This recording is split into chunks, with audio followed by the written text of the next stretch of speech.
Bonsoir à tous, ici Monsieur Cacahuète et aujourd'hui oui, on est lundi 21 mai 2018, il est 22h37.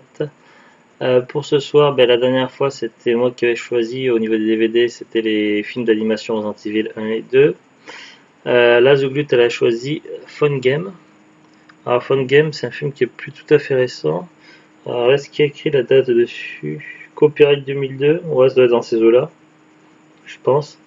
C'est un thriller qui est assez connu. Alors après, peut-être que vous ne connaissez pas, mais en tout cas qui a eu un certain succès à sa sortie. Un succès plutôt mérité. C'est un film que j'avais découvert en DVD dans les débuts des années 2000, donc je sais plus exactement quand. J'avais bien aimé.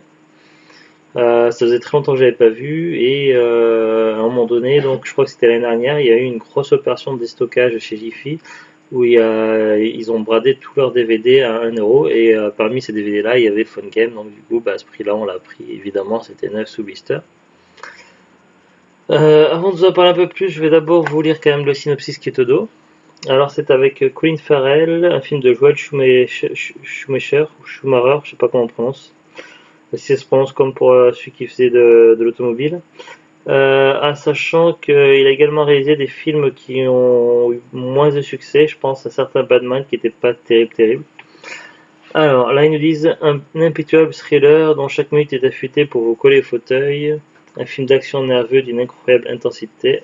Alors, Stu, jeune attaché de presse new-yorkais, fougueux et branché, s'apprête à appeler sa maîtresse lorsque le téléphone d'une cabine téléphonique sonne. Il décroche, une voix l'avertit, si tu raccroches je te tue. Commence alors un jeu mortel sans issue. Nerveux, suffocant, bluffant, Phone Game est aussi un incroyable thriller au scénario et l'efficacité implacable qui vous coupera littéralement le souffle. Brillamment mis en scène par Joel Schumacher, Tigerland 8 mm, Bad Company. Là, il cite pas les Batman. Hein. Il me semble que c'était Batman 3 et 4 qu'il avait fait.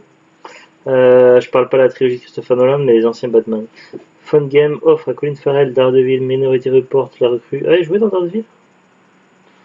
L'occasion d'une performance d'acteur inoubliable entouré d'acteurs impeccables.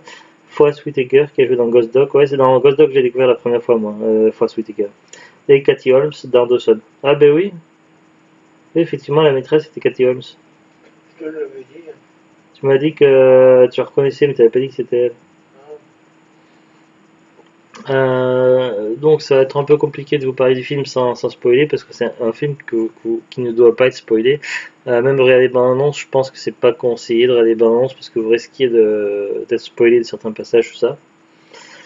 Tout est dit dans le résumé au dos, donc voilà, il mène une vie avec ses habitudes, tout ça. Sauf qu'à un moment donné, il y a un coup de fil à une cabine téléphonique qui perturbe son train-train habituel et il va se retrouver coincé dans cette cabine téléphonique. Il y aura donc quelqu'un qui ne lui veut pas du bien, qu'il aura au bout du fil et qui sera également en mode sniper. Donc il sera littéralement coincé dans la cabine téléphonique. Sauf que la situation va finir par se compliquer au fur et à mesure de l'avancée du film et les possibilités vont s'amenuiser. Donc ça va vraiment être un gros souci pour lui. Donc voilà, je peux pas vous en dire plus sans spoiler. Après, le jeu d'acteur est plutôt excellent. Il n'y a pas de problème au niveau du jeu des acteurs. Ce qui est bien, ce qui est pas forcément évident dans le thriller, c'est qu'il y a des doses d'humour. Il y a des passages qui sont franchement drôles où j'ai bien rigolé. C'est un film qui peut être revu sans trop de problème, puisque moi j'avais vu il y a très longtemps et je me souvenais grosso modo du scénario, mais je me souvenais plus vraiment complètement du tenant et des aboutissements, et il y avait des scènes que j'avais oubliées, et le revoir des années après, voilà, je me suis pas du tout ennuyé. Et franchement, voilà, il vaut vraiment le coup. Donc, que ce soit pour le scénario, pour le jeu des acteurs, pour l'humour aussi, il y a vraiment des passages vraiment sérieusement assez drôles, assez déjantés.